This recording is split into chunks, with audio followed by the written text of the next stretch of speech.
This is Uncle Stu, the old man on the block. In this video, I am going to be giving a commentary off of the Jason Whitlock commentary that he gave. But this is coming from the commentary in which Comedy Hype had done dealing with Mr. Jason's comments and exactly how they reported his comments and their views. In this video, I also wanted to be very clear. Whether you like Jason Whitlock or not is irrelevant for this commentary. It's important that we analyze this commentary from the standpoint of what he said, what they said, and what my arguments would be towards their arguments. And then let us have an open dialogue at the end of this video and tell me what you think. I also want to preface by saying I want us to take our feelings out of it and simply deal with this on a logical and sometimes historical basis. I believe that what Jason Whitlock had to say was very important. And the question that we have to ask ourselves is what he said right or wrong? If it's right, then we need to give him a pass and we need to say, cool.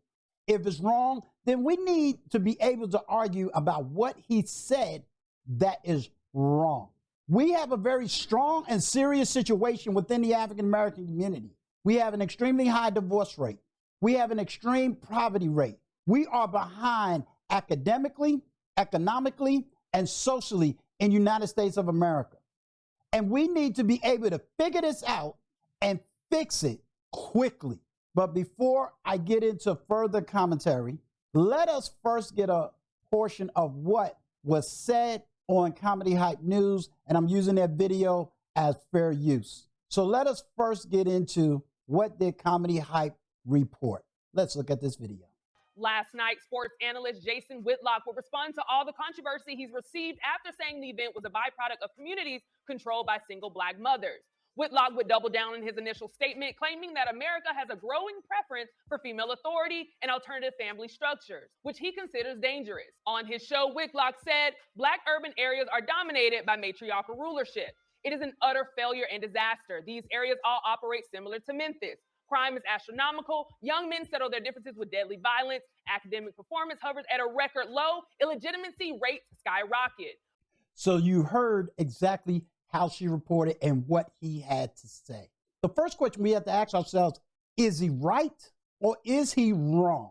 When you look at the data and when you look at the statistics, the fact of the matter is that our top worst cities, most crime-infested cities, are headed by women, single mothers raising children. And if you have a city that is mostly single mothers, that means this city or that family is a matriarchal family, meaning the woman is the head of household. She is the one rearing the children without a father in the home. So he was absolutely correct in saying that our worst cities are matriarchal. He also stated how you deal with the education and crime and economics all goes hand in hand. So when he argues about this is a single mother issue or a matriarchal issue, he is stating that we can no longer live in such family units and live as such. So I believe that he is raising an alarm about what is going on. So in this argument, I would say he is 100% correct. But let us get into further of the conversation and let us hear what else was being said in this video. No racial group in America is more out of line with God's natural order than Black people. 70% of our kids are born to unwed mothers. We don't view family as a necessity for success. It's just one of many options. The matriarchy, it doesn't work. My critics say my criticism is off base because Tyre Nichols has a mother and a stepfather, and that the city's female police chief, Cyril Davis, is married and a mother. No one survives a rotten culture unscathed. The pervasiveness of baby mama culture harms everyone, including the non-participants forced to operate within it. Police start gangs to combat gang violence. Young men without fathers in the home are attracted to gangs. Baby mama culture celebrates gang involvement. Black men see Black women as our leaders, our saviors. I don't. We got preachers sitting in pulpits that want to tell you, well, it's from slavery 150 years ago. And until we resolve slavery from 150 years ago, there's nothing we can do about it. It's a joke. And I'm the one catching criticism for saying, hey, this is about the family. This is about a matriarchal culture. That's how crazy this thing is. That's how dishonest this whole thing is. The system that's going on right now is about the destruction of male leadership. And all the leverage in a relationship has been thrown to one side, women. And Black women have run wild with it. And I don't care if that pisses you off, but that's the reality. They've taken that leverage. I don't need no man. I'll have his baby, and then I will hold that baby over his head like a gun. I will use all this system that we've constructed to emasculate that man. Now you heard this part of his commentary. Let's quickly go over this. He talked about we are all affected by this culture, this single mother culture, the gang culture, the criminal culture. We're all affected. Even if you moved away out of that neighborhood or out of that city, we are still affected within that culture. We know that there's certain cities we can't even wear certain colors. We know that our music is influenced by this culture. We know a lot of things that the government keeps spending money on and throwing money at, it's coming out of our tax dollars. We understand that if we send our kids into some of these school systems, we know that our kids is not going to receive the proper education. We can argue all of the nitpick, but the reality is we are all affected by this. Therefore, this is an all hands on deck situation. Whether you're Democrat or Republican, whether you're independent, whether you're liberal minded or conservative minded, we all have to have our hands in on this situation. Now, I'm not saying that those who may have built up means, got out of that neighborhood, need to go back. No, we need to address the true issue. The African-American community back in the early 60s, being a single parent was shameful. We shamed people who were single parents. We forced families to come together. Men had to marry women. If you impregnated her, you was going to honor her. Today, we have a culture that is celebrating single motherhood, proud to be a single mother. We even say every Mother's Day, we're happy to be single mothers and fathers. We have totally dismissed and disrespected African-American men as being fathers and head of households. We have totally belittled their role and their whole structure of life within the African-American community. Our songs made by many different women artists celebrates single motherhood. The news perpetuates the proudness of single mothers. But we do not glorify in our community families. We don't glorify men who are actually head of household. We don't glorify marriages. Today, singlehood is glorified. And so if we don't start naming and quote unquote bringing honor to Black men and men who married the woman that had the child, then we are totally backwards in our thinking, in our mannerisms, and in our life. Now, before seeing this next part of the video, it is a shame that I have to preference this video in this manner. I want to make it very clear that I'm a single father, that I've raised daughters, that I love my mother, and that man who stayed married to my mother for over 53 years before going on to the Lord. I need to preference that I love my mother, I love my Black cousins, I love my Black daughters, and I love my Black women. There's a reason why I have to preference this, because some of the comments you're about to hear within this video made by others is totally disheartening. And I will address those comments as well. But I needed to preference this because too many times when African-American men speak and when we address an issue, we are either told we hate Black women, we hate our mama, and every negative thing. Sorry, I love my Black woman that I'm with. I even loved my ex-wife, never spoke disparagingly about her. I don't have anything on my platform speaking disparagingly about Black women and anything else. And it's a shame that I have to preference that because Black women can say anything about a Black man and still be called a respectful Black woman. But if a Black man say anything, then all of a sudden we're the hated, most disrespectful group in America.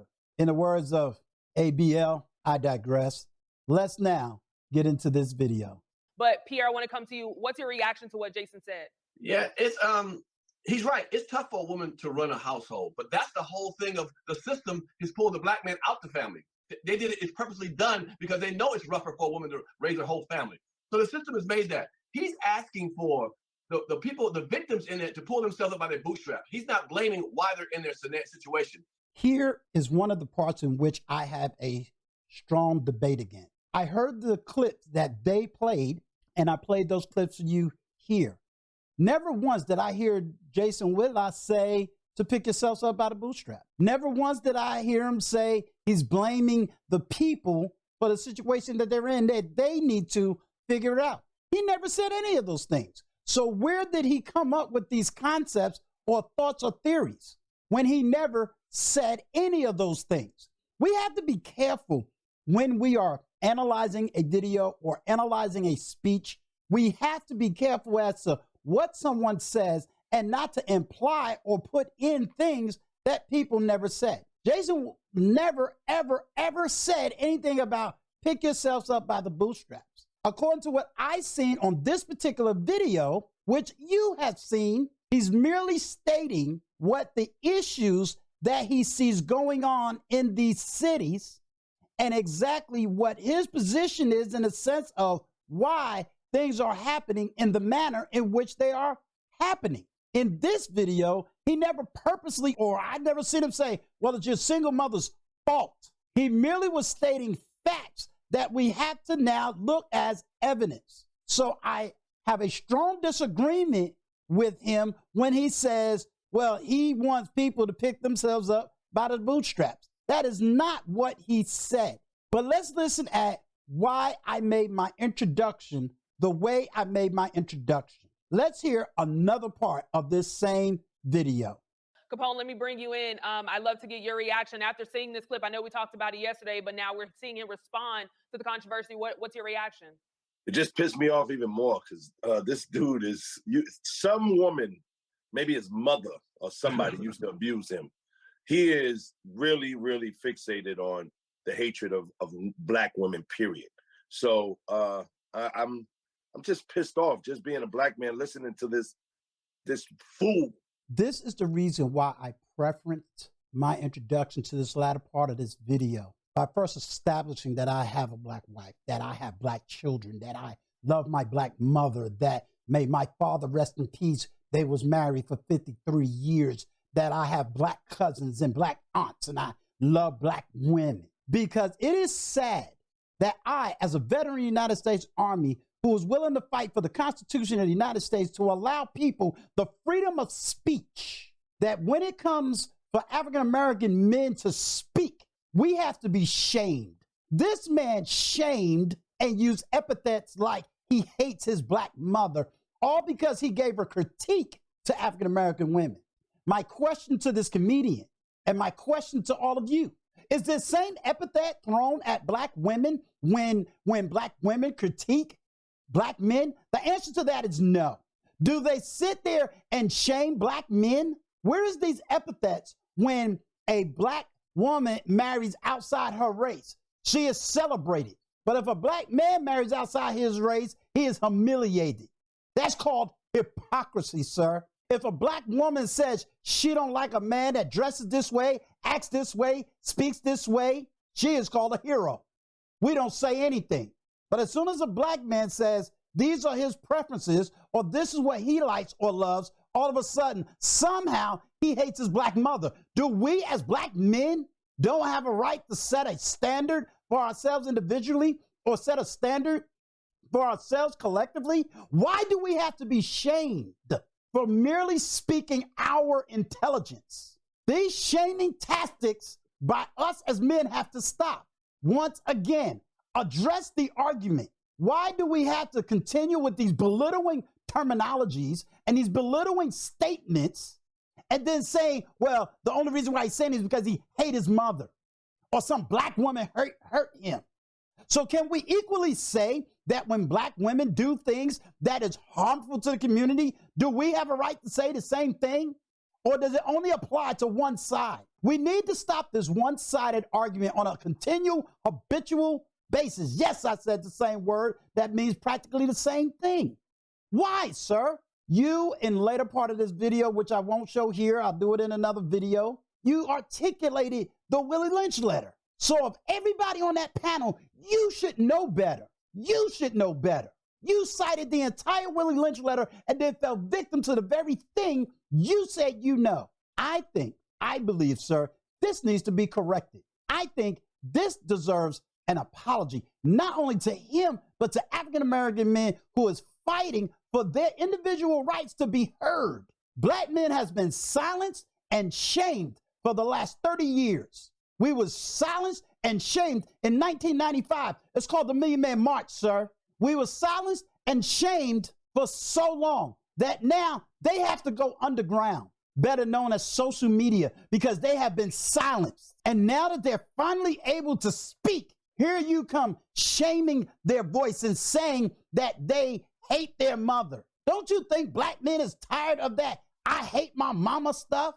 It's a shame, sir, that I have to preference this commentary by telling you how much I love my mother and how much I love my daughters and how much I love my black community. I should merely be able just to articulate the problems in my community, what those issues in my community is, and then preference it by giving a solution to what I see the problem is. You and I may be on two political sides. That's fine. Maybe you and I might see one problem and see different angles of solving that problem. But why must we belittle each other when we're both seeing the same problem? We just have different means about going to solve that problem. Why do a black man has to be belittled the way you belittle him? And to belittle him is to belittle me. In the rest of this video, I give a strong report about the purpose of a father and some of the problems that is going on in the sense of fatherhood. And then I'll come back and finish this video. The critical question that we have to ask ourselves, especially within the African-American community, and after dealing with a situation that happened in Memphis, Tennessee, we need to ask ourselves one important question. Why are fathers not in the home? Now, this has many different factors and goes many different directions. But allow me, if you will, to be able to truly answer this in a well-rounded fashion. Fathers play an important role in the lives of their children and family. Their presence can provide love, support, guidance, and stability that are essential for children's health development. However, in many families, fathers are not present in the home for a variety of reasons. Understanding the causes of absent fathers is critical in developing solutions to support family and children. One of the major causes of absent fathers is poverty. In many communities, poverty and unemployment are widespread, making it difficult for fathers to provide for their families. When fathers are unable to secure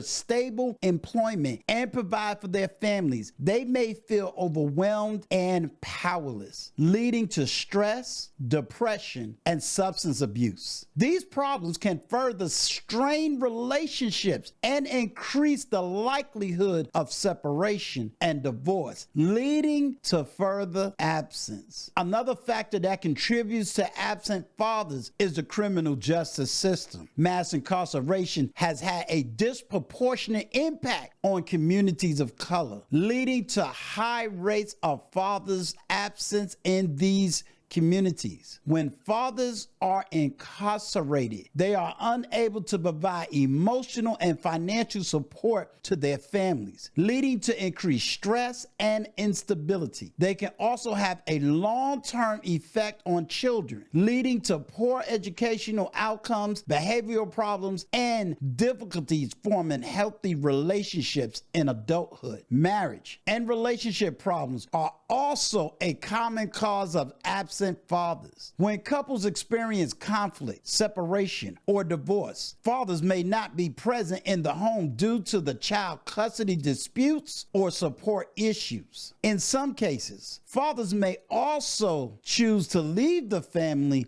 for personal reasons, such as a desire for independence or a new relationship. Mental health issues and substance abuse can also contribute to father's absence. Fathers with mental health problems or substance abuse issues may be unable to provide the emotional and financial support that their families need. They may also experience stigma and discrimination that makes it difficult to seek help and support. This can lead to further stress, relationship problems, and a father's absence. In conclusion, father's absence is a complex issue that can have a profound impact on children and families. Understanding the cause of absent fathers is critical in developing effective solutions to support families and children. This can include improving access to employment and education, addressing the disproportionate impact of the criminal justice systems on communities of color, providing mental health and substance abuse services, and supporting families in resolving relationship and custody disputes. By addressing the root causes of father's absence, we can create a brighter future for children and families. I want to thank you if you've lasted this long in the video. I want you to understand that Pierre and Cardone did make excellent points and conceded in certain arguments that was given. I believe that they had a clear understanding of the problem. They just went about two different ways of the solution. So I want to give them credit for at least acknowledging that. And I only wanted to point out the two things that I pointed out here in this video. This is not a simple solution, but we must acknowledge the problem and recognize that we all need to have our hands on deck in the problem. Most of us may say, I don't want to deal with the hood.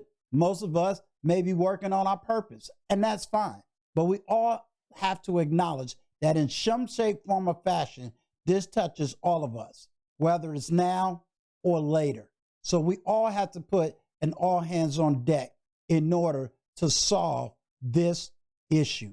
I am taking the initiative to try to solve it by teaching the historical ideas of what happened and coming up with solutions so that we can all begin to turn this Titanic around. Hit that like button, hit that subscribe button, and definitely share this video and get it out to as many people as possible. I want to thank Comedy Hype for their wonderful take on this topic and on this issue. This is Uncle Stu, the old man on the block. Peace.